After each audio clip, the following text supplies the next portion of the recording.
नमस्कार विद्यार्थी मित्रांनो. एमपीएससी सरळ सेवा भरती 2024 अंतर्गत आतापर्यंत दोन महत्वाचे मंत्रालयाच्या अंतर्गत एकूण 4 परीक्षा आलेल्या आहेत. समाज कल्याण मंत्रालयाच्या अंतर्गत सहाय्यक आयुक्त गट अ त्याचा सिलेबस आलाय. गट अ आणि गट ब दोन्ही सिलेबस समाज कल्याण मंत्रालयाच्या अंतर्गत आपण बघितले आहेत. आज आपल्याला इतर मागास बहुजन कल्याण मंत्रालयाच्या अंतर्गत ज्या दोन महत्वाच्या परीक्षा सरळ सेवा भरतीतून होत आहेत त्यामध्ये एक परीक्षा आहे सहाय्यक संचालक किंवा त्याला संशोधन अधिकारी प्रकल्प अधिकारी गट अ आणि इतर मागास बहुजन कल्याण अधिकारी गट ब गॅजेटेड आहे. दोन मंत्रालयाच्या अंतर्गत हे 4 परीक्षेचा अभ्यासक्रम आपल्यापर्यंत आलेला आहे. आज आपल्याला या दोन परीक्षेचा अभ्यासक्रम नवीन अभ्यासक्रम आलेला आहे. 2013 ला यूपीएससी अकॅडमीचे जे सहाय्यक आयुक्त विद्यार्थी जॉईन झालेले आहेत. इतर मागास बहुजन कल्याणचा जो नवीन अभ्यासक्रम येणं अपेक्षित होता त्या अनुभवाच्या आधारावर मी विद्यार्थ्यांना सांगितले की दोन्ही परीक्षांचा अभ्यासक्रम हा जवळजवळ सारखाच असणार आहे. एखाद 2 चॅप्टर मागे पुढे होईल असा एक अंदाज होता, पण आपल्याला आज दिसते की दोन्ही अभ्यासक्रम जसेच्या तसेच आहे. म्हणजे सहाय्यक आयुक्ताचा अभ्यासक्रम तुम्ही घ्या गट अ चा सेम टू सेम तुम्हाला इतर मागास बहुजन कल्याण गट अ चा दिसेल. समाज कल्याण अधिकारी गट ब चा जो अभ्यासक्रम आहे तोच अभ्यासक्रम तुम्हाला इतर मागास बहुजन कल्याण अधिकारी गट ब चा दिसेल. MSW वर गट आहे आणि गट ब हे एनी ग्रॅज्युएट शी संबंधित असलेली परीक्षा आहे. हे दोन परीक्षेचा आपण चर्चा केली आहे, त्याचा अभ्यासक्रमावरही पुन्हा अजून चर्चा करणार आहे.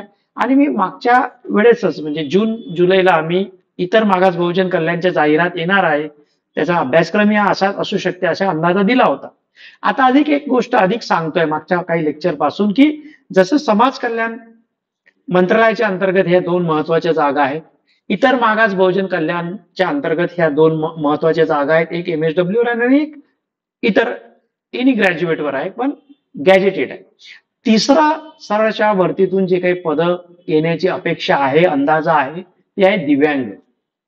आता यूपीएससी अकॅडमी आणि या तिन्ही वेगवेगळ्या मंत्रालयाच्या अंतर्गत जे गॅजेटेड पोस्ट आहेत त्यांचा एक कोर्स बनवलेला आहे आणि गट अ चा जो अभ्यासक्रम आहे त्याचा कोर्स बनवलेला आहे. आणि सराव पेपर तर सगळ्यांसाठी एकाच फी मध्ये सगळे कोर्स दिलेले आहेत, सगळे टेस्ट पेपर दिलेले आहेत. आता आपण चर्चा करूया.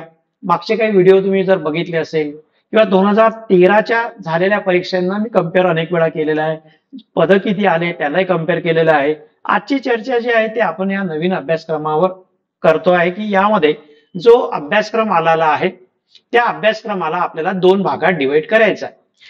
काही लेक्चर्स URS अकॅडमीवर मी खूप सारे फ्री सेमिनार जे झालेले आहेत ते सगळे तिथे दिलेले आहेत.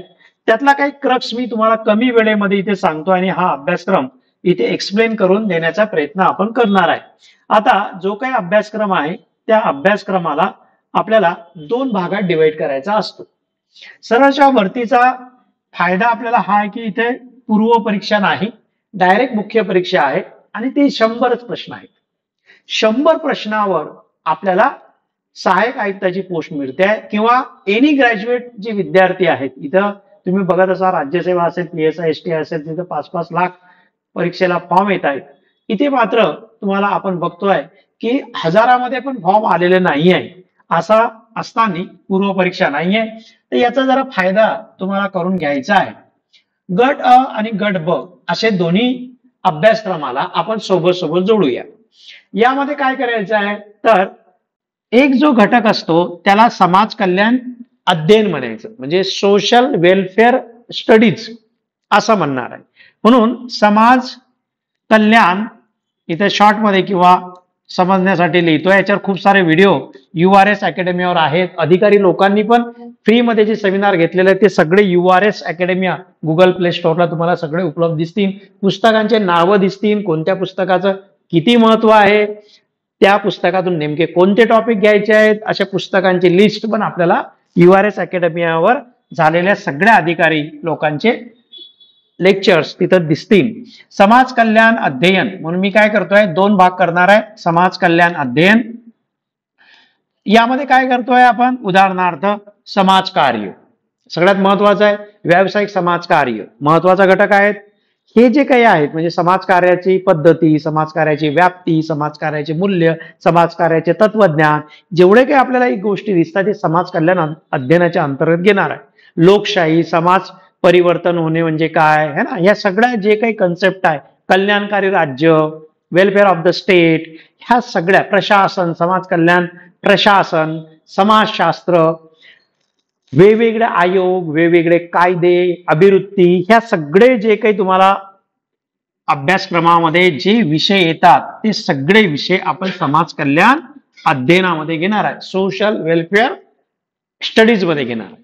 नंतर दुसरा पार्ट जर तुम्ही बघितला की गट अ च्या मध्ये तुम्हाला इंग्लिशचा थोडासा पार्ट दिसते आहे, तो एक पार्ट तुम्ही घेऊ शकता. मराठी, इतिहास, भूगोल हे जे काही विषय दिसतात याला आपण सामान्य अध्ययन म्हणणार आहे. सामान्य अध्ययन, सामान्य अध्ययन. आता प्रश्न पडेल की कोण्या टॉपिकवर किती प्रश्न आहेत, त्याच्यावर मी सविस्तर लेक्चर घेतलाय. कमेंट बॉक्स मध्ये मी त्याच्या लिंक सगळ्या पाठवून देणार आहे. त्या लिंकवरचे सगळे व्हिडिओ बघा म्हणजे तुम्हाला एक क्लिअर चित्र होईल की कोणत्या घटकावर एक्झॅक्ट किती प्रश्न येणार आहेत. आता आपण जनरल चर्चा करणार आहे. हा जो काही घटक आहे किंवा हा जो काही अभ्यासक्रम आहे, या अभ्यासक्रमाच्या अंतर्गत असणारे विषय यामध्ये मराठी असेल, इंग्लिश असेल, हे सगळे लाईव्ह क्लासेस ऑलरेडी युपीएससी अकॅडमियाचे झूमवर चालू आहेत. तेच रिकॉर्डिंग तुम्हाला वेळ नसेल तर ऍपवर, URS अकॅडमियाच्या ऍपवर तुम्हाला मिळतील. सराव पेपर आहे, टेस्ट पेपर आहे, जवळजवळ 300च्या वर व्हिडिओ आतापर्यंत रेकॉर्डेड झालेले आहेत, त्यामध्ये टाकलेले आहेत. यामध्ये आपल्याला दिसते की इतिहास असेल, इंग्लिश असेल, मराठीचा पार्ट असेल, भूगोलचा पार्ट असेल, हे सगळे आपल्याला या भागात घ्यायचे आहेत. ठीक आहे. सराव पेपर पण मी असेच बनवलेले आहे. या भागावर 100 प्रश्नाचे सराव पेपर आहे. तुम्हाला त्याचा टाइम टेबल हवा असेल, टाइम टेबल पाहिजे असेल सराव पेपरचा, तर 7666818376 वर एक व्हॉट्सअप मेसेज करायचा आहे किंवा आमचा टेलिग्राम चॅनल जे आहे त्याला जॉईन करायचं, त्याच्यावर सगळ्या माहिती तुम्हाला मिळेल. यावर लिमिटलेस नावाची सराव पेपर आपण घेतलेला आहे. लिमिटलेस 1, यावर लिमिटलेस 2 आणि कॉम्प्रिहेन्सिव्ह संपूर्ण अभ्यासक्रमावर लिमिटलेस 3 अशा सराव पेपर पण आहेत. प्रत्येक सेक्शन कशा पद्धतीने सेट केलाय तो पुढच्या काळात मी समजावून सांगेल. आता आपण चर्चा करूया की जो अभ्यासक्रम आलाय या अभ्यासक्रमामध्ये एकूण ज्या बाबी आहेत यामध्ये आपल्याला दिसून येईल की हा अभ्यासक्रम मध्ये पहिले आपण सुरुवात करू गट अ. गट अ मध्ये समाज कल्याण सहाय्यक आयुक्ताचा सिलेबस जसाच्या तसा दिलेला आहे. इथे मी फक्त थोडासा चर्चा करण्याचा प्रयत्न करणार आहे. सेम ऑलरेडी आपण खूप सारे चर्चा यावर घेतलेल्या आहेत. फक्त आता परीक्षेचं वरचं हेडिंग, वरचं नाव बदलायचं, सिलेबस सेम आहे. प्रश्न आहेत एकूण 100. समाज कल्याण अध्ययनावर किती येतील तर साधारण हे 60-65च्या दरम्यान येतील. 50% अपेक्षित करू शकतो, पण समाज कल्याण अध्ययनामध्ये समाज कल्याण अध्ययनाचा जो मेन भाग आहे त्याच्यामध्ये सामान्य अध्ययनचे पण प्रश्न यामध्येच इन्क्लूड करून आपण ते 65-70 वर घेऊन जाणार आहे. समजा समाज सुधारक आहेत, ऍपवर तुम्ही बघत असाल, संतोष चव्हाण सरांच्या ऍपवर समाज सुधारकांचे व्हिडिओ दिलेले आहेत. सामाजिक इतिहास, सामाजिक चळवळ, इतिहासाचा पाठ जो आहे तो आपण समाज कल्याण अध्ययनामध्ये घेऊ शकतो. असं करून आपण जे काही प्रश्न येणार आहेत, जे प्रश्न आपल्याला एकूण दिसत आहेत, या प्रश्नामध्ये, या एकूण प्रश्नामध्ये आपण बघू की जे प्रश्न विचारतायत त्या प्रश्नांना, जे प्रश्न आहेत त्या प्रश्नाला, जे प्रश्न आहेत यामध्ये जवळजवळ 65 ते 70 प्रश्न या भागात येतील. काही प्रश्न मी समाज कल्याण अध्ययनामध्ये घेणार आहे या भागातले, आणि जो काही पार्ट जनरल स्टडीजचा आहे त्यामध्ये 30 प्रश्न ठेवणार आहे.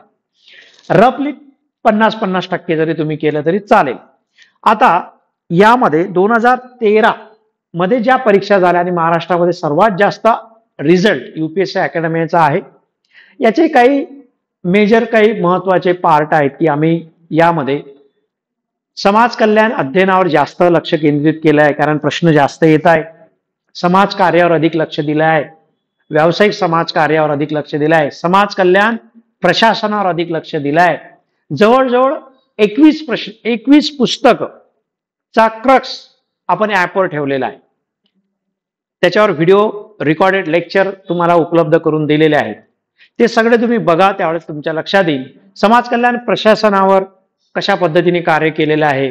त्यामुळे तुम्हाला ते व्हिडिओ बघितल्यानंतर लक्षात येईल की गट ब च्या विद्यार्थ्यांनी पण बघा, त्याच्यामध्ये काही फार वेगळे पण केलेलं नाहीये, काही वेगवेगळं ठेवलेलं नाहीये, सगळं नॉलेज दिलंय, तुम्ही ते घ्यायचं आहे.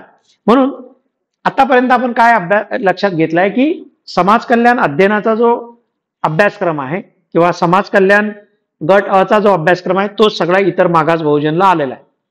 दुसरा आपण एक बघतोय अशी स्ट्रॅटेजी बनवता की जो अभ्यासक्रम आहे त्या अभ्यासक्रमाला 2 भागात डिवाइड केलं. तिसऱ्या भागामध्ये आपण त्याचे जे पुस्तक आहे, त्याचा जो क्रक्स आहे, त्याचे जे महत्व आहे ते आपल्याला समजून घ्यायचं आहे आणि समाज कल्याण अध्ययनाला अधिक महत्व द्यायचं आहे. असं करून आपण जर बघितलं तर आता जे काही मी चर्चा केली या चर्चेमध्ये तुम्हाला लक्षात येईल की जो अभ्यासक्रम आहे त्या अभ्यासक्रमाला 2 भागात डिवाइड करणं आवश्यक आहे, गरजेचं आहे, ऑर्गनाइज करणं गरजेचं आहे. मराठी आणि इंग्लिशचे लाईव्ह लेक्चर पुढच्या आठवड्यात सुरू होत आहेत. संगपाल सर आहेत जे इंग्लिश बेस्ड घेत आहेत आणि आपण खूप जास्त, जरी इथे अपेक्षित आहे की 5 ते 6 प्रश्न इंग्लिशवर येतील, पण आपल्याला कट ऑफ मध्ये नाही बसायचं, मेरिटमध्ये यायचं आहे. मेरिटमध्ये येण्यासाठी आपल्याला तो पूर्ण विषय व्यवस्थित समजून घ्यायचा आहे. त्यामुळे तुम्ही बघत असाल किंवा बुद्धिमापन चाचणी जी आहे गजानन सरांनी जे घेतलेली आहे त्याच्यावरचे व्हिडिओ कुठेही कटछाट केलेलं नाहीये, भरपूर विद्यार्थ्यांना दिलेला आहे. त्याचा उपयोग तुम्ही राज्यसेवेलाही करू शकता, PSI STI करू शकता.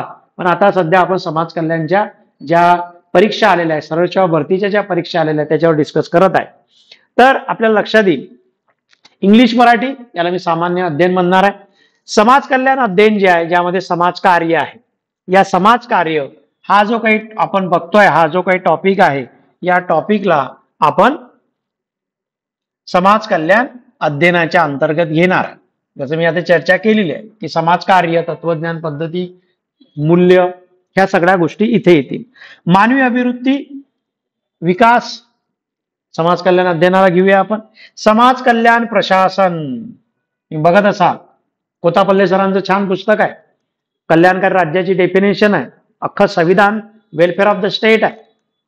त्यामुळे सगळे लेक्चर्स हे त्या पद्धतीने बनवलेले आहेत, डिस्क्रिप्टिव्ह बनवलेले आहेत, चर्चात्मक बनवलेले आहेत आणि मग त्याला ऑर्गनाइज आपण या सिलेबसनुसार करतोय. म्हणून जिथे जिथे मी कलर पेन वापरलाय ते सामान्य समाज कल्याण अध्ययनाच्या अंतर्गत आपण यांना घेणार आहे. सराव पेपर पण मी कसे बनवले त्याच्यावर एक वेगळा व्हिडिओच तयार होणार आहे. त्यामुळे त्याची चर्चा फार न करता यामध्ये जे काही गोष्टी आपल्याला दिसत आहेत ते मी इथे सांगण्याचा प्रयत्न करणार आहे. यामध्ये समाज कल्याण अध्ययनाच्या अंतर्गत महत्वाचा विषय समाज कार्य. समाज कार्यामध्ये आपण बघतोय की मागासवर्गीयांच्या समस्या आणि उपाय. जरी हे फक्त एक लाईन दिसली तरी एवढी लाईन नाहीये. तर तुम्ही बघणार की URS अकॅडमियावर आपण जे काही लेक्चर्स घेतले त्यामध्ये आपण प्राचीन भारतामध्ये वेद जे आहेत, ऋग्वेद, अथर्ववेद, सामवेद, त्या वेदामध्ये कशी वर्ण व्यवस्था विकसित झाली, 4 वर्ण कसे पडले, इथून आपण अभ्यास केला आणि पुढे आपण धर्माचा अभ्यास केला, वेदांचा अभ्यास केला किंवा त्या काळात असलेल्या नंतरच्या काळात इसवी सन पूर्व 6व्या शतकात बौद्ध धर्माचा अभ्यास केला, जैन धर्माचा अभ्यास केला, महिलांचं स्टेटस काय, महिलांच्या कशा पद्धतीने त्यामध्ये विकास होता, नंतर वेद काळामध्ये आपण बघतो आणि हे जे काही समस्या ज्या काही आपल्याला दिसतील पुढच्या काळात हे कशा डेव्हलप झाल्या हे आपण बघितलं. म्हणजे समाजशास्त्राचा आपण व्यवस्थित इथे अभ्यास केलेला आहे. या समाज कार्याच्या हा एक भाग जर बघितला आपण, काही नवीन सेक्शन पण यामध्ये जोडलेले दिसते, जसं तृतीयपंथीयांचं सरकारने बरेच GR बनवले, बरेच योजना बनवल्या आहेत आणि तृतीयपंथीयांना जो काही मतदानाचा अधिकार दिलाय, आता अनेक समाज कल्याणच्या अंतर्गत अनेक योजना निर्माण होत आहेत, त्या सगळ्यांचा अभ्यास आपल्याला इथे करायचा आहे. आपल्याला आपले जे जुने विद्यार्थी आहेत, जे सहाय्यक आयुक्त या पदावर काम करतायत, त्यांच्याकडून खूप चांगली मदत मिळाली आहे. त्यांचे पण व्हिडिओ लेक्चर्स आपल्या ऍपवर आहेत. तर एकूणच हा घटक जो आहे हा नवीन नाहीये. अगोदर आपण जून जुलै पासून हा अभ्यास तो आहे, याच्यात 300च्या वर व्हिडिओ ऑलरेडी आपल्याकडे आहेत. त्यामुळे नवीन असं काही नाहीये. जे विद्यार्थ्यांनी फॉर्म भरला असतील, समाजकार्याच्या संबंधित असलेलं समाजशास्त्र म्हणजे समाजकार्य आणि समाजशास्त्र यांना आपण जोडणार आहे. समाजकार्याशी संबंधित असलेलं अर्थशास्त्र, कायदे हे आपल्याला इथे दिसत आहेत. म्हणून जे काही सराव पेपर आपण बनवलेत, त्या सराव पेपरमध्ये आपल्याला दिसते की कायद्यावर मी स्पेशल सराव पेपर बनवले आणि कायदे नेमके कोणत्या कायद्यावर प्रश्न असतील त्याची पण लिस्ट तयार करून दिलेली आहे. म्हणजे जे ब्राउचर तुम्हाला हवं असेल सराव पेपरसाठी, तर ते तुम्हाला URS अकॅडमीवर मिळेल किंवा मला व्हॉट्सअप केला तरी तुम्हाला मी सेंड करेन. यामध्ये आपल्याला दिसते की हे सगळे कायदे यामध्ये आपल्याला बघायचे. आता महत्वाचा जो काही भाग दिसतोय यामध्ये आपल्याला आहे की सामान्य अध्ययनामध्ये आपल्याला आधुनिक भारताचा, विशेषतः महाराष्ट्राचा इतिहास असा हा टॉपिक आहे. URS अकॅडमीवर संतोष चव्हाण सरांचे खूप छान व्हिडिओ समाज सुधारकांचे आहेत. नंतर सामाजिक चळवळ जी आहे, ब्राह्मणेतर चळवळ जी आहे, सत्यशोधक समाजची आहे. म्हणून मी सरांना विनंती करतो, किंवा जेव्हा हा आम्ही लेक्चर्स घेत होतो आणि अभ्यासक्रम प्रकाशित झाला, तर मी सरांना म्हटलं की 2 मिनिटं विद्यार्थ्यांना द्या. तर मी सरांना विनंती करतो की इतिहासाचा जो टॉपिक आहे त्याच्यावर थोडस प्रकाश टाकावा. Thank you sir. सर्व विद्यार्थी मित्रांचं स्वागत आहे. नमस्कार. मी संतोष चव्हाण. लक्षात घ्या मित्रांनो, खंडारे सरांच्या सोबत इथं जे मी तुम्हाला शिकवणार आहे इतिहासाविषयी. लक्षात घ्या, आपल्या या सिलेबस मध्ये सामान्य अध्ययन हा एक महत्वाचा घटक आहे आणि या घटकामध्ये आधुनिक भारताचा, विशेषतः महाराष्ट्राचा इतिहास अशा पद्धतीचा या ठिकाणी सिलेबस दिलेला आहे. आता लक्षात घ्या, यामध्ये आपल्याला इथं काय करायचं आहे, काय अभ्यासायचं आहे ते आधी समजणं गरजेचं आहे. कारण जनरली काय होतं की विद्यार्थी मित्रांना फक्त इथं टायटल दिसतात, मात्र त्याच्यामध्ये आतमध्ये काय शिकायचं ते माहित नसतं. तर लक्षात घ्या, भारताचा इतिहास तर शिकायचा आहे, मात्र इथं विशेषतः महाराष्ट्राचा इतिहास असं म्हटलेलं आहे. आता आपल्याला इथं पाहायला असं वाटतं की विशेषतः महाराष्ट्राचा इतिहास जो 1818 पासून ते साधारणतः 1960 पर्यंतचा जो इतिहास आहे तो इथं आपल्याला या ठिकाणी अभ्यासायचा आहे. ज्यामध्ये माउंटस्टर एल्फिन्स्टन जो मुंबईचा पहिला गव्हर्नर या ठिकाणी राहिला आणि याचबरोबर मुंबई आणि एकूणच महाराष्ट्रामध्ये ज्या काही विशेष सामाजिक आणि त्याचबरोबर धार्मिक सुधारणा चळवळी जन्माला आल्या, या सर्वच गोष्टींची माहिती आपल्याला माहिती असणं गरजेचं आहे. जसं की सत्यशोधक समाज आहे, दलित चळवळ आहे, ब्राह्मणेतर चळवळ आहे, प्रार्थना समाज आहे. तर या सर्व घटकांचा आपल्याला इथं अभ्यास करायचा आहे. याचबरोबर स्वातंत्र्याच्या चळवळीमध्ये महाराष्ट्राचं जे योगदान राहिलेलं आहे तो तुम्हाला इथं अभ्यासावा लागणार आहे. काँग्रेसची अशी अधिवेशनं जी महाराष्ट्रामध्ये या ठिकाणी झालेली आहे आणि त्या अधिवेशनाच्या बाजूनं जे काही महत्वाचे निर्णय घेतले गेले त्याचाही आपल्याला इथं अभ्यास करावा लागणार. जसं की आपण पाहू शकतो की काँग्रेसची स्थापनाच ही या ठिकाणी झाली कुठे, महाराष्ट्रामध्ये, मुंबई प्रांतामध्ये. तर त्या पहिल्या काँग्रेस अधिवेशनावर प्रश्न विचारला जाईल. याचबरोबर 1920चं जे अधिवेशन होतं, जे नागपूरचं अधिवेशन होतं, तर त्या अधिवेशनाचं काय नेमकं इम्पॉर्टन्स आहे ते तुम्हाला अभ्यासावं लागणार. तर साधिकच महाराष्ट्रामध्ये काँग्रेसची जी अधिवेशनं झाली ती संपूर्ण अधिवेशन आणि त्यातले महत्वाचे मुद्दे आपल्याला इथे या ठिकाणी अभ्यासावे लागणार आहेत. याचबरोबर लक्षात घ्या, जी स्वदेशी चळवळ आहे, महात्मा गांधींच्या विविध प्रकारच्या चळवळी ज्या आहेत, तर त्यामध्ये देखील महाराष्ट्राचं जे योगदान आहे ते आपल्याला अभ्यासायचं आहे. पुढे आपण पाहू शकतो, देश स्वतंत्र झाला त्यानंतर मराठवाडा मुक्ती आंदोलन, गोवा मुक्ती संग्राम आणि त्याचबरोबर या ठिकाणी संयुक्त महाराष्ट्राची चळवळ ती पण तुम्हाला अभ्यासावी लागणार. तर इथं या अनुषंगानं आयोग तुम्हाला प्रश्न विचारणार आहे. त्याचबरोबर इथं लक्षात घ्या, ग्रामीण सामाजिक जीवन या प्रकारचा एक महत्वाचा मुद्दा आहे. आता बघा, ग्रामीण सामाजिक जीवन अभ्यासत असताना महाराष्ट्राचा गावगाडा तुम्हाला माहिती असणं गरजेचं आहे.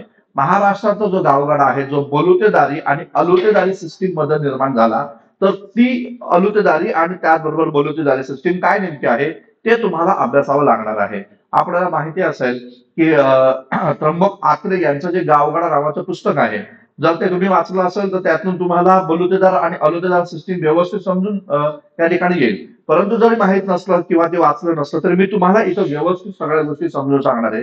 बघा इथं दिलेलं आहे बलुतेदार सिस्टीम आहे, अलुतेदार पण आपण यामध्ये या ठिकाणी पाहूया. बलुतेदाराची संख्या एकूण 12 आहे आणि अलुतेदार जे आहे ते एकूण 18 आहे. तर ते सगळे बलुतेदारी आणि अलुतेदार पाहणारे आणि त्या बलुतेदारांचं काय नेमकं सामाजिक कार्य होतं गावगाड्यामध्ये ते आपल्याला पाहायचं आहे. आपल्याला माहिती आहे दया पवार यांचं एक कादंबरी आहे बलूत नावाची, है ना. तर त्यामध्ये पण या सगळ्या बारीक सारीक गोष्टी या ठिकाणी सांगितलेल्या आहेत. याचबरोबर महाराष्ट्राची जाती व्यवस्था आणि जाती व्यवस्थेचा समाजावर होणारा परिणाम हा एक महत्वाचा घटक आपल्याला पाहायला भेटतो. लक्षात घ्या, गावगाड्याला धरूनच समाजामध्ये जी जाती व्यवस्था जन्माला आली ती आपल्याला अभ्यासायचं आहे. आपल्याला माहिती असेल इथं डॉक्टर बाबासाहेब आंबेडकर जेव्हा त्यांची सामाजिक चळवळ सुरू होत होती तेव्हा बाबासाहेब आंबेडकरांनी खेडी सोडा आणि शहरांकडे परत चला या प्रकारची भूमिका घेतली. आता बाबासाहेबांनी ही भूमिका घेण्यामागचं कारण काय होतं, तर गाव पातळीवर मोठ्या प्रमाणात जाती व्यवस्था होती आणि शहरामध्ये ती तेवढ्या प्रमाणामध्ये नव्हती आणि म्हणूनच बाबासाहेबांची ही भूमिका राहिली. तर भारतातल्या या खास करून महाराष्ट्रातल्या ग्रामीण भागामध्ये जी जाती व्यवस्था आहे आणि त्या जाती व्यवस्थेतून समाजावर जे काही परिणाम झाले त्याचे जे काही चटके समाजाला बसले तर त्या सर्व गोष्टींवर आपल्याला इथे या ठिकाणी अभ्यासायचं आहे. याचबरोबर लक्षात घ्या जमीन सुधारणा धोरण हे पण आपल्याला इथं अभ्यासावं लागणार आहे. जनरली आपण मॉडर्न इंडियामध्ये हा घटक अभ्यासतो. इथं म्हणलेलं जमीन धारणामधील असमानता. आता जमीन धारणांमधील असमानता हा टॉपिक पाहत असताना आपल्याला पाहायला भेटतं महाराष्ट्रामध्ये काही असे समूह घटक आहेत की ज्या समूह घटकांकडे हजारो एकराची जमीन आहे, तर काही समूह घटक जे आहे हे भूमिहीन आपल्याला पाहायला भेटतात. बघा महाराष्ट्र जेव्हा आपण पाहतो 1960च्या नंतरचा महाराष्ट्र तेव्हा आपल्याला पाहायला भेटेल की दादासाहेब गायकवाड नावाचे आंबेडकर चळवळीतल्या एका महत्वाच्या पुढाऱ्याने एक चळवळ उभारली होती. कसेल त्याची जमीन नसेल त्याचं काय या प्रकारची भूमिका घेऊन आलेली. म्हणजेच काय, भूमिहीन शेतकरी जे आहेत त्यांना जमीन उपलब्ध करून देण्यासाठी इथे या ठिकाणी चळवळ उभारल्याचं एकंदर दिसतं. तर आपल्याला या पद्धतीने जमीन धारणामधील असमानता काय नेमकी होती ती आपल्याला अभ्यासायची आहे. आता बघा इथं जमीन सुधारण्याच्या विविध पद्धतीमध्ये आपल्याला पाहायचं आहे जमीनदारी सिस्टीम जी आहे, त्याचबरोबर रयतवारी सिस्टीम जी आहे, महलवारी सिस्टीम जी आहे आणि त्याचबरोबर खोती पद्धत काय आहे. आपल्याला माहिती असेल की खोती पद्धत जी आहे ही कोकणामध्ये होती. कोकण प्रांतामध्ये ही खोती पद्धत आहे आणि बाबासाहेब आंबेडकरांनी ही खोती पद्धत रद्द करावी यासाठी एक विधेयक देखील मांडलं होतं मुंबई विधिमंडळामध्ये. तर खोती पद्धतीसाठी खोती पद्धत रद्द करा यासाठी बाबासाहेबांची भूमिका ही काय नेमकी होती ती पाहणं गरजेचं आहे. जमीनदारी ज्याला आपण कायमधारा व्यवस्था म्हणतो तर ती रयतवारी व्यवस्था, महलवारी व्यवस्था ते आपल्याला अभ्यासायचं आहे. आता बघा आपण पाहू शकतो सिलेबस दिलेला आहे, सिलेबस मध्ये या मुद्दे दिलेले आहेत, मात्र असे काही टॉपिक आहे की जे सिलेबस मध्ये नमूद नाही. मग जमीन सुधारणामध्येच आपल्याला दिसतं एक आहे ती म्हणजे मौजेवारी व्यवस्था. लक्षात घ्या, आता ही मौजेवारी सिस्टीम जी आहे ती माउंट स्टोअर एल्फिन्स्टनने महाराष्ट्रामध्ये लागू केली होती. तर मौजेवारी व्यवस्थेवर पण आपल्याला इथं व्यवस्थितरित्या अभ्यास करणं खूप जास्त गरजेचं आहे. याचबरोबर स्वातंत्र्य भारतातील जमीन मुलकी सुधारणा उपक्रम. आता बघा देश स्वतंत्र झाला आणि स्वातंत्र्यानंतर काही महत्वाचे जमीन सुधारणेच्या संदर्भामध्ये चळवळी या ठिकाणी राबवण्यात आल्याचं एकंदरीत या ठिकाणी दिसतं. मग या संदर्भामध्ये मुदलियार कमिशन जे होतं त्याने काय नेमकी भूमिका या ठिकाणी घेतली, भूदान चळवळ जी होती जी विनोबा भावेंच्या माध्यमातून झाली तर त्याचं नेमकं भूमिका या ठिकाणी राहिली. जयप्रकाश नारायणनी राजकारणात संन्यास घेतला आणि विनोबा भावेंच्या भूदान चळवळीमध्ये त्यांनी पूर्णपणे झोकून दिलेलं होतं असं एकंदरीत दिसतं. तर ते सगळ्या संदर्भातील काय काय नेमक्या मुलकी सुधारणा उपक्रम आहेत ते आपल्याला अभ्यासायचे इथे या ठिकाणी आहे. ठीक आहे, तर हा एक महत्वाचा टॉपिक पाहायचा आहे जो स्वातंत्र्य भारताच्या नंतरचा घटक आहे. भूदान चळवळ आपल्याला पाहायची आहे, ग्रामदान चळवळ आपल्याला पाहायची आहे. इथं पाहू शकतो आपण कसेल त्याची जमीन नसेल त्याचं काय ही भूमिका जशी दादासाहेब गायकवाडांनी घेतली. त्याचबरोबर सब भूमी गोपालकी हा एक नारा होता भूदान चळवळीमध्ये. म्हणजे जर का सर्व जमीन ईश्वराची आहे तर मग तुम्ही जमिनीचे मालक कसे काय बनला ही भूमिका आहे. तर जमिनीचं जे समान पद्धतीने या ठिकाणी वाटप झालं पाहिजे यातून भूदान चळवळ उभारल्याचं दिसतं. त्याचबरोबर ग्रामदान चळवळ ही पण आपल्याला अभ्यासायची. तर या दोन्ही चळवळीमध्ये महाराष्ट्राचं मोठं योगदान आहे. याचबरोबर समाज सुधारक आहे, तर समाज सुधारकांवर पण आपल्याला अभ्यास करायचा आहे, खास करून महाराष्ट्रातले समाज सुधारक. माझं स्वतःचं एक पुस्तक आहे महाराष्ट्रातील समाज सुधारकांवर, 39 समाज सुधारक त्यामध्ये दिलेले आहेत. तर त्यातले काही निवडक आणि महत्वाचे समाज सुधारक आपण इथे या ठिकाणी पाहणार आहोत. आणि लक्षात घ्या URS अकॅडमीवर माझे हे सगळे लेक्चर्स इथं अपलोड झालेले आहेत. समाजसुधारकांचे आणि त्याचबरोबर महाराष्ट्राच्या या संपूर्ण कंटेंटचे सगळे इतिहास सगळे टॉपिक तुम्हाला URS अकॅडमीवर या ठिकाणी दिसतात. तर तुम्हाला ती ऍप्लिकेशन इथे या ठिकाणी डाउनलोड करायचंय डिस्क्रिप्शन बॉक्स मधनं आणि हा सगळा सिलेबस व्यवस्थित होता पाहून त्याचे लेक्चर त्या ठिकाणी पाहिजेत. खंदारे सरांना मी या ठिकाणी रिक्वेस्ट करेन त्यांनी इथून पुढचं सेशन या ठिकाणी चालू करा. धन्यवाद. थँक्यू. Thank you sir. तुम्ही बघत असाल की 2013ला आपले इतके छान रिझल्ट का आले आणि सरांच्या डिस्कशन मधून तुम्ही बघितलं असेल की फक्त हे जे काही हेडलाईन आहे ते एवढ्यावर जायचं नाही, त्याच्या आतमध्ये डीप खूप जायचं आहे ना. सरांनी अनेक आंदोलनाचे चळवळीचे नाव घेतले किंवा वेगवेगळ्या अधिकाऱ्यांचे नाव घेतले है ना. त्यावरून आपल्याला लक्षात येते असेल की 5 मार्क किंवा 10 मार्क किंवा 10 प्रश्न 8 प्रश्न हे खूप महत्व आपल्या रिझल्ट मध्ये खूप महत्व देतात. ते आपल्याला करायचं म्हणून आपल्याला मेरिट मध्ये यायचं आहे ना की कट ऑफ मध्ये यायचं आहे. कट ऑफचा विद्यार्थी आपल्याला बनायचा नाही आहे, मेरिटचा विद्यार्थी आपल्याला बनायचा आहे. म्हणून तुम्हाला हे सगळं व्यवस्थित अभ्यासायचं आहे. तसंच आपण भारताचा भूगोल महाराष्ट्राचा भूगोल बघतोय ज्याच्यामध्ये प्राकृतिक भूगोल असेल, राजकीय भूगोल असेल है ना, कृषी पासून तर या सगळ्या गोष्टी आपण याच्यामध्ये बघणार आहे. यामध्ये क्लायमेटिक चेंज किंवा हवामान बदल यावर पण आपण लेक्चर्स घेणार आहे आणि नैसर्गिक आणि मानव निर्मित आपत्तीचे परिणाम आणि त्याचे व्यवस्थापन म्हणून भूगोलचा पण एक महत्वाचा घटक महत्वाचा विषय आपल्याला आहे. नंतर सगळ्यात महत्वाचा जो पार्ट आपल्याला दिसतो की तो म्हणजे राज्य व्यवस्था.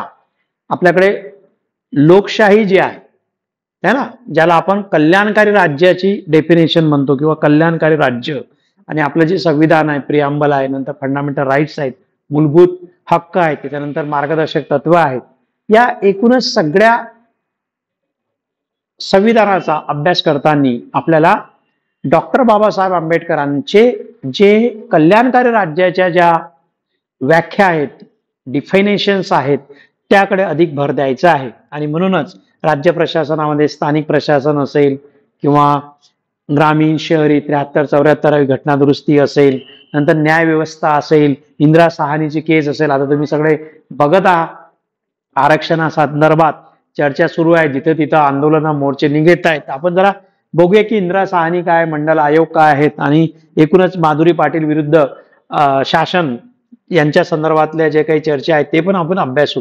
नंतर एक तुम्ही बघत असाल युनायटेड नेशन दुसऱ्या महायुद्धाच्या नंतर युनायटेड नेशनच्या अंतर्गत मानव विकासाच्या संदर्भात खूप मोठ्या संघटना उभ्या राहिल्या आहेत. युनायटेड नेशन्स उभं राहिलं आहे, United Nation Development Programme, millennium development programme, सगळ्याचा अभ्यास करायचा जरी इथं दिसत नसले तरी.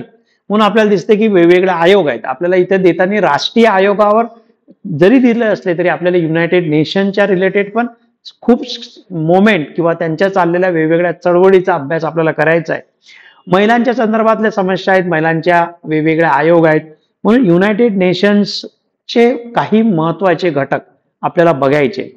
मिलेनियम डेव्हलपमेंट गोल एक महत्वाचा पार्ट आहे, दरवर्षीच्या भरतीमध्ये हा महत्वाचा रोल प्ले करतो. भारतीय अर्थव्यवस्था आपण बघणार आहे. यामध्ये पंचवार्षिक योजना आहेत. 1947ला देश स्वतंत्र झाल्यानंतर 1951 पासून जे आपण पंचवार्षिक योजना सुरू केल्या आहेत, ज्यामध्ये आपण इकॉनॉमीचे 2 मेजर पार्ट पडतात. एक 1991च्या अगोदरचा पार्ट ज्याला नेहरू मालुनबिस मॉडेल म्हटलं जाते. आपण नियोजनामध्ये जवळजवळ 50च्या वर नियोजन बघणार आहे. इकॉनॉमीमध्ये जो हा पार्ट मी शिकवणार आहे यामध्ये तुम्ही बघत आहे जवळजवळ सामान्य अध्ययनचा पार्ट आहे, समाज कल्याण अध्ययनचा पार्ट आहे, यामध्ये नियोजन शब्द दिलेला आहे. तर जवळजवळ 50च्या वर मी नियोजन तुम्हाला इथे करून देणार आहे. नियोजनाचे वेगवेगळे प्रकार ज्याला म्हणू आपण है ना, तर ते प्रकाराचा वर आपण अभ्यास करू. मेजरली प्लॅनिंग मध्ये आपल्याला नीती आयोग आहे, राष्ट्रीय विकास परिषद आहे, पंचवार्षिक योजना आहे, सूक्ष्म आणि बेरोजगारच्या रिलेटेड आपल्याला बघायचं आहे. इथं फक्त 2-3 एकच सूक्ष्म नियोजन एवढंच दिलंय, मायक्रो प्लॅनिंग एवढंच दिलंय. आपल्याकडे खूप नियोजनाचे प्रकार आहेत ज्यामध्ये आपण अभ्यासणार आहे, प्रॉपरली अभ्यासणार आहे. नंतर विज्ञान आणि आरोग्याच्या संबंधी आहे, हेल्थ न्यूट्रिशनच्या रिलेटेड आहे, प्रोटीन्स, कार्बोहायड्रेट्स है ना, सगळा अभ्यास आपण करूया. यामध्ये पूर्ण सायन्स मध्ये आपण डायजेस्टिव्ह सिस्टीमचा पूर्ण अभ्यास करू पहिले आणि त्या डायजेस्टिव्ह सिस्टीम मधून न्यूट्रिशन मध्ये जाणार आहे, ज्यामध्ये तुम्ही आपण चपाती खातो म्हणजे कार्बन डायऑक्साईड असेल, तुम्ही डाळ किंवा वरण खातो आपण, त्याच्यावर तूप टाकतो, म्हणजे फॅट्स आहेत, प्रोटीन्स आहेत, हे सगळ्याचा आपण व्यवस्थित अभ्यास करू, है ना. कार्बन, नायट्रोजन, ऑक्सिजन, कार्बोहायड्रेटचा फॉर्म्युला आपण बघतोय. प्रोटीन्स मध्ये आपण बघतो की कार्बन, हायड्रोजन, ऑक्सिजन, नायट्रोजन असते. नायट्रोजनचे 2 भाग येतात, एक आपल्या शरीराची वाढ, ग्रोथ होण्यासाठी, पेशींची झीज भरून काढण्यासाठी. एक घटक जो आहे तो आपल्याला शरीराच्या बाहेर टाकायचा, टॉक्सिक असतो, जो लघवी वाटे संडासच्या वाटे जो बाहेर पडतो, ज्याला म्हणून आपण नायट्रोजिनियस घटक जो आहे. त्याचे 2 भाग आपल्याला कळायचे. किडनी त्याला फिल्टर करते. म्हणून आपण पोषण आहार हा सगळ्यात महत्वाचा आहे. याच्या सगळ्या नोट्स रेडी आहे, तुम्हाला आपण यामध्ये देतोय. बुद्धिमापन चाचणी बघत असाल तुम्ही, 10 मार्काला, 7-8 मार्काला अपेक्षित आहे. पण युपीएससी अकॅडमीच्या ऍपवर तुम्ही बघत असाल की खूप मोठा पूर्णच्या पूर्ण कोर्स याच्यामध्ये आपण लॉन्च केलेला आहे. म्हणून एकूणच जो आजच्या डेटमध्ये हा सिलेबस आला, ज्याची आपण चर्चा केली, यामध्ये आपण बघतोय की हाच सेम लाईनवर आपल्याला एक सिलेबस जो आहे तो आपल्याला जर बघितला तर ग्रुप बी चा सिलेबस आपल्याला जो आलेला आहे तो समाज कल्याण अध्ययन च्या अंतर्गत आणि पुन्हा सामान्य अध्ययन असे 2 भाग करून त्याचा अभ्यास आपल्याला करता येईल. जो अभ्यासक्रम आलेला आहे तो नवीन नाहीये. ऑलरेडी आपण जून जुलै पासून हा अभ्यासक्रम इथं शिकवत आहे. या अभ्यासक्रमाला जेव्हा आपण बघतोय त्यामध्ये आपण हा अभ्यासक्रम जसाच्या तसा इतर मागास बहुजन कल्याण यामध्ये आलेला आहे. याची चर्चा जर आपण बघितली तर यामध्ये पण आपल्याला एकूण 100 प्रश्न आहेत, 200 गुण आहेत. पेपर मराठीतून होणार आहे पूर्णच्या पूर्ण. आणि यामध्ये जसं त्यामध्ये आणि यामध्ये काय फरक आहे, इथे मराठी आहे, इंग्लिश नाही आहे. तिथे इंग्लिशचा पार्ट होता, इथे मराठी एवढाच दिलेला आहे. बाकी आपण जर म्हटलं कला शाखेच्या रिलेटेड जर म्हटलं आपण तिथे इतिहासाचा अभ्यास करतो, इथे इतिहासाचा पार्ट दिलेला आहे. इथे त्या सेक्शनला ग्रुप ए ला आपण भूगोलचा अभ्यास केलेला आहे, इथे पण भूगोलचा अभ्यास आहे. इथे राज्य व्यवस्थेचा अभ्यास केला आहे, इथे पण आहे. विज्ञान व अभियांत्रिकी हा एक चांगला पार्ट, पूर्वी हा राज्यसेवाला असलेला हा पार्ट होता, तो आता इथे आलेला आहे सरसेवा भरतीमध्ये. याच्या सगळ्या नोट्स आपण तयार केलेल्या आहेत. याच्यावरचे लेक्चर्स लाईव्ह आणि रेकॉर्डेड तुम्हाला ऍपवर उपलब्ध होतील. सेम जर आपण पुढे गेलं तर वाणिज्य किंवा तिथे आपण बघितलं तर इथे आयात निर्यात हा महत्वाचा घटक आहे. मी म्हटलं की प्लॅनिंग नियोजन मध्ये 1991च्या अगोदरचा पाठ आणि 1991च्या नंतरचा पाठ, त्यामध्ये आयात निर्यात फार महत्वाचा आहे. नंतर वेगवेगळ्या जे काही आपल्या सरकार बँका आहे, सहकारी बँका असतील, नॅशनलाइज बँका असतील, राष्ट्रीयकृत बँका असतील, प्रायव्हेट बँका असतील, या सगळ्यांचा आपल्याला बघायचं आहे. किमतीवाढीचे कारण कसे असतात ते बघू. चालू घडामोडीचा आपण अभ्यास करू, तिथे पण बुद्धिमापन आहे, इथे पण बुद्धिमापन आहे. समाज कल्याण अध्ययनाच्या अंतर्गत समाज कार्याचा इतिहास, तत्वज्ञान, पद्धती, कार्य, मूल्य इथे पण आपल्याला दिसतील. कायदे इथे पण दिसतील. म्हणून भारतीय सामाजिक समस्या व त्यावर उपाय इथे एवढा तरी वाक्य असलं तरी हे पूर्ण समाजशास्त्राचा आपल्याला इथे अभ्यास करायचा आहे. समाज कार्याचे संबंधित असलेले समाजशास्त्र आणि अर्थशास्त्र. आता यामध्ये युपीएससी अकॅडमीने तुम्हाला एक खूप मोठे काही गोष्टी ऑफर दिलेल्या आहेत, ज्याचा एक मिनिटात तुम्हाला याचा सगळा रिव्ह्यू देतोय. यामध्ये जो अभ्यासक्रम आहे ज्यामध्ये 300च्या वर व्हिडिओ आहेत आणि रोजच आपले अपलोड होत आहेत, व्हिडिओ वेगवेगळे अपलोड होत आहेत. यामध्ये ग्रुप ए च्या अंतर्गत समाज कल्याण अध्ययन असेल, समाज कल्याण मंत्रालयाच्या अंतर्गत सहाय्यक आयुक्त असेल, इतर मागास बहुजन कल्याणच्या अंतर्गत सहाय्यक संचालक असेल आणि येणारी दिव्यांग कल्याण मंत्रालयाच्या अंतर्गत ग्रुप ए ची, अशा तिन्ही परीक्षेला एकत्रित करून आपण जो अभ्यासक्रम सेट केलेला आहे तो अभ्यासक्रम तुम्हाला ग्रुप ए चा म्हणजे सहाय्यक आयुक्ताचा जो काही अभ्यासक्रम आहे तो एकाच फी मध्ये तुम्हाला या तिन्ही परीक्षेचा अभ्यासक्रम इथे आपल्याला दिसेल. म्हणून URS अकॅडमिया तुम्हाला डाउनलोड करायचा ऍप, तिथे हा कोर्स दिसेल. याची 3000 रुपये फी यामध्ये दिलेली आहे आणि यावर असणाऱ्या सराव पेपर त्या तिथंच तुम्हाला लिमिटलेस 3 सेक्शन मध्ये सराव पेपर आहे. कोर्स जर खरेदी केला तर त्यामध्ये तुम्हाला सगळा कोर्स ग्रुप ए चा मिळेल आणि त्याची फी 3000 रुपये असणार आहे, 50% डिस्काउंट. हा झाला ग्रुप ए चा अभ्यास, video, lectures, notes, test paper सगळं. दुसरा जो पार्ट आहे तो ग्रुप बी च्या रिलेटेड आहे. ग्रुप बी मध्ये ज्या परीक्षा आहेत त्या परीक्षेचा सगळ्या परीक्षा ग्रुप बी च्या सगळ्या परीक्षा एकत्र तुम्हाला इथे एक कोर्स दिसेल. त्या कोर्सची फी पुन्हा फक्त 2000 रुपये आहे आणि कुठे काही अडचण आली त्यामध्ये टेस्ट पेपर पण दिलेले आहेत. 2000 रुपयामध्ये तो तुम्हाला पूर्ण कोर्स मिळेल. एक ज्या ज्या लोकांचे ऍडमिशन होत आहे त्या लोकांचा एक मायक्रो ग्रुप, व्हॉट्सअपला मायक्रो ग्रुप आहे, ज्याच्यावर डेली मी सांगत राहतो कोणता अभ्यास करायचा आहे, कोणत्या नोट्स तुम्हाला रेफर करायच्या आहेत वगैरे. ज्या विद्यार्थ्यांना अभ्यास झाला असेल किंवा ज्यांनी ऑलरेडी कोर्स कंप्लीट केला असेल, त्यामध्ये ज्यांना फक्त सेपरेट फक्त सराव पेपर पाहिजे तर 70 सराव पेपर ज्यामध्ये 3 सेक्शन केलेले आहेत. त्या 3 सेक्शन मध्ये सब्जेक्टवर विषयावर सराव पेपर आहेत. उदाहरणार्थ सामान्य समाज कल्याण अध्ययनाचे जे काही टॉपिक आहे, समाजशास्त्राचे, समाजकार्य असेल, कायदे असतील, वेगवेगळे धोरण असतील, ते सगळे. आणि दुसरा जो पार्ट आहे ज्यामध्ये मराठी, इंग्रजी, इतिहास, भूगोल यावर. आणि नंतर तिसऱ्या पार्ट मध्ये कॉम्प्रिहेन्सिव्ह सगळ्या संपूर्ण अभ्यासक्रमावर 100 प्रश्न असा हा अभ्यासक्रम किंवा असा हा सराव पेपर कोर्स घेणाऱ्याला त्या त्या ठिकाणी मिळतो आहे. आणि ज्याला कोर्स घ्यायचा नाही फक्त सराव पेपर आहे त्यांना सगळ्या परीक्षेचा एकच कोर्स खरेदी करायचा. 900 रुपयामध्ये तुम्हाला सहाय्यक आयुक्ताचे पण पेपर मिळतील, इतर बहुजन मागासचे पण मिळतील, अधिकाऱ्याचे पण मिळतील, कारण तुम्ही बघत आहे की सिलेबस सेम त्यामुळे आपण त्यामध्ये ते देतो आहे. या अर्थाने तुम्ही URS अकॅडमिया जर गुगल प्ले स्टोअरला गेले तर URS अकॅडमिया डाउनलोड करा. त्यावरून तुम्ही डायरेक्ट UPSC अकॅडमियाला जॉईन होता. UPSC अकॅडमिया मध्ये तुम्ही बघितलं असेल तर खूप सारे व्हिडिओ लेक्चर्स दिलेले आहेत, फ्री मध्ये दिलेले आहेत. आणि माझा जो काही नंबर आहे या नंबरला व्हॉट्सअप करायचा आहे. एक टेलिग्राम ग्रुप आहे, एक व्हॉट्सअप मायक्रो ग्रुप आहे, ज्याने ऍडमिशन घेतली, सराव पेपरची डिस्कशन होत आहे, त्या सेक्शनचे सर ते प्रश्न सॉल्व्ह करतायत. संतोष चव्हाण सर हिस्ट्रीचे सेक्शन घेत आहेत, ऍपवर अपलोड करतायत, व्हिडिओ लाईव्ह घेत आहेत आणि सराव पेपर तुम्हाला डिस्कस करतायत.